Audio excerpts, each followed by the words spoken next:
Fala, ouvintes e amantes do passado e presente, eu sou o João Bonock e hoje vamos mergulhar um pouquinho mais na história e ir para 1930, o começo de uma revolução no Brasil. Boa noite, eu me chamo Arthur e trago hoje uma presença ilustre de dois historiadores mais famosos do mundo, para comentar um pouquinho sobre a evolução do governo de Vargas, né? Com vocês, Arthur Roa e Lara Rosa. Oi, gente. Fala rapaziada, beleza? Nós já sabemos que o começo da Era Vargas aqui no Brasil foi de um momento super conturbado, né? Tudo começou com a Revolução de 1930, que foi um evento político-militar que ocorreu no Brasil em outubro de 1930, liderado por Getúlio Vargas e outros líderes políticos e militares. Lara, nos conte mais sobre essa época. Qual foi o estopim para isso tudo? Então, João, a Revolução de 1930 ela foi causada por uma combinação de fatores, incluindo a crise econômica mundial de 1929, a insatisfação popular com o governo de Washington Luiz e a disputa entre Vargas e Prestes, né? A crise ela acabou afetando profundamente a economia brasileira. A queda da Bolsa de Valores de Nova York, que foi em 1929, né, foi um grande estupim para essa revolução, né? E o Washington Luiz, ele é presidente na época que era visto como um político corrupto, né? E autoritário. E essa disputa da presidência de Júlio Prestes com Getúlio Vargas, que na época era o governador do Rio Grande do Sul, gerou uma revolução, né?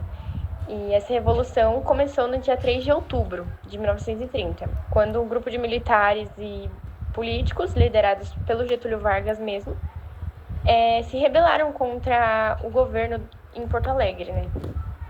Ah, caramba! Essa revolução foi praticamente das forças soberanas do país contra o governo federal, onde Getúlio Vargas se juntou também, certo? Isso mesmo. Depois tivemos a conhecida Marcha sobre o Rio de Janeiro, né? Que as forças revolucionárias marcharam sobre o Rio de Janeiro, que era a capital do Brasil na época. E essa marcha foi liderada por Getúlio Vargas, né? E contou com o apoio de muitas pessoas que ocuparam a cidade em 24 de outubro de 1930, e acabou que Vargas assumiu o poder como presidente provisório, né? E aí foi que começou o governo provisório de Getúlio Vargas. Certo. Lara, muito obrigado pela explicação, mas a dúvida que não quer calar é: cada revolução nos deixa um legado, uma mensagem, uma consequência, certo? No caso da Revolução de 30, qual era a consequência para a época? Sim, sim. Ela sempre deixa um aprendizado, né? Mas na época foi uma grande mudança, né? Ela marcou o fim da República Velha, né?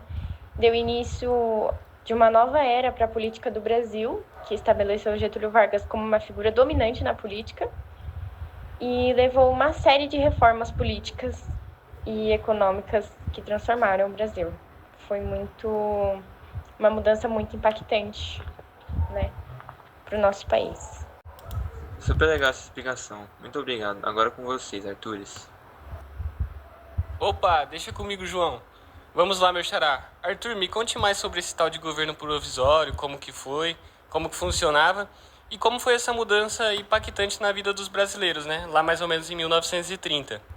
Eu sei que esse governo durou exatamente mais ou menos uns 4 anos, certo? Então, Arthur, primeiramente eu gostaria aí de estar agradecendo, né, a oportunidade de ter vindo aqui no podcast de vocês, agradecer a você, o Bonock, que pra mim vocês dois são monstros, né, meu irmão? Essa aqui é a verdade. Mas em relação a isso aí, cara, você tá certíssimo, cara. Esse governo provisório, ele foi num estilo autoritário, né, cara? Onde Getúlio Vargas concentrava todo o poder em suas mãos, né? Ou seja, ele era meio que egoísta ali, né, cara? Gostava do poder.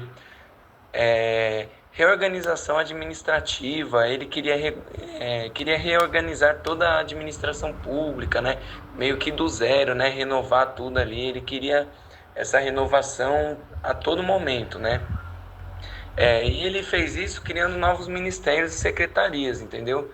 E uma característica muito forte do governo de Vargas foi a censura e a repressão, onde o governo censurou a imprensa, reprimiu a oposição, sempre utilizando ali a polícia e as forças armadas para manter o controle, né? Porque naquela época também a tendência era que acontecesse diversos protestos, né? Então eles usavam aí essas forças para poder estar mantendo a ordem.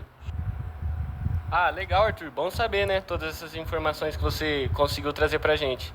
Bom, e nós sabemos que governo também, cada governo é constituído por ações, né? Será que você pode falar um pouco sobre delas, como que funciona? A primeira foi a reforma agrária, né?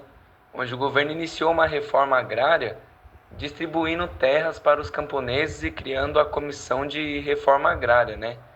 E outra ação foi a política econômica, que ele implementou uma política econômica intervencionista, né?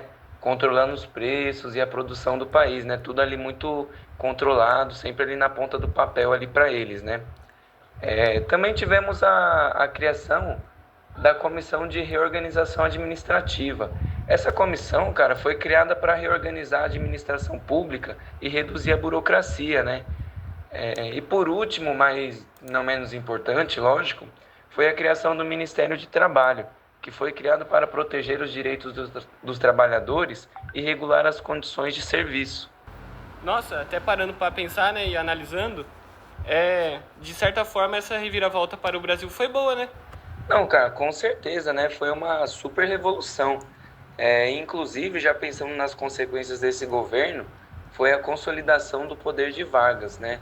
O governo provisório permitiu que Vargas estabelecesse uma base política sólida, a criação de uma nova ordem política, né? E também as repercussões para a oposição, a repressão e a censura exercida pelo governo provisório. Eles tiveram uma repercussão negativa, né? Logicamente, para a oposição. E ela foi silenciada, né? Forçada a se exilar, né? Ou seja, ficar quieta, né, cara? Porque senão aquilo que é ruim, né, ia acontecer com ela, segundo o governo. Foi um período difícil para a imprensa, né? Porque elas não poderiam se expressar, né? Nem dar as notícias ali do que estava acontecendo de ruim com o governo, né, cara?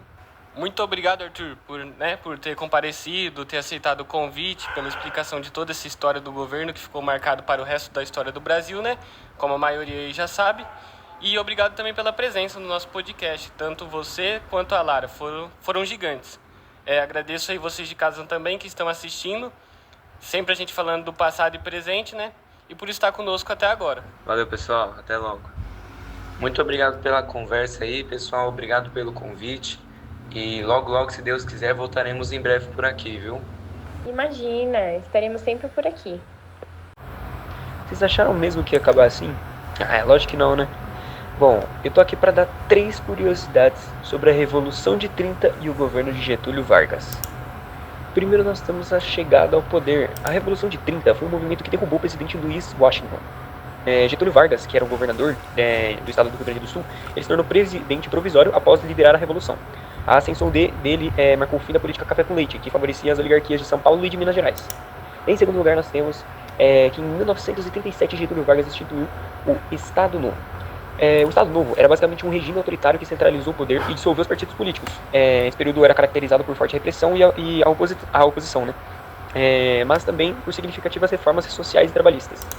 Terceira curiosidade: aspectos econômicos. Durante o governo de Vargas foi promovida uma política de industrialização e nacionalismo econômico. A criação de estatais como a Companhia Siderúrgica Nacional, a CSN, e a Petrobras visava impulsionar a industrialização do Brasil e reduzir dependências de importações dos outros países, já que na época o Brasil era muito dependente de outros países para poder ter a sua economia própria, né?